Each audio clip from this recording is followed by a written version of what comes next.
جب امام نسائی نے اپنی کتاب خصائص امیر المؤمنین حضرت علی علیہ السلام کا تعارف شامیوں سے کروایا، زید بن ارقم کہتے ہیں کہ سب سے پہلے رسول خدا کے ساتھ نماز پڑھنے والے حضرت علی تھے۔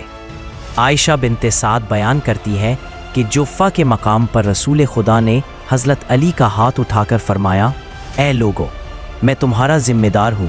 پھر فرمایا، یہ علی میرا ولی ہے، میرا نمائندہ ہے، جو اس سے دوستی کرے گا اللہ اس سے دوستی کرے گا، اور جو اس سے دشمنی کرے گا اللہ اس سے دشمنی کرے گا۔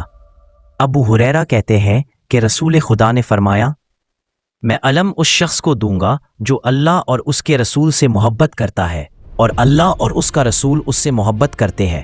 پھر آپ نے حضرت علی کو بلایا، ان کی آنکھوں میں تکلیف تھی، رسول خدا نے اپنے ہاتھوں سے ان کی آنکھوں پر مسح کیا، وہ ٹھیک ہو گئے۔ پھر علم انہیں دیا اور اللہ نے ان کے ہاتھوں فتح عطا فرمائی۔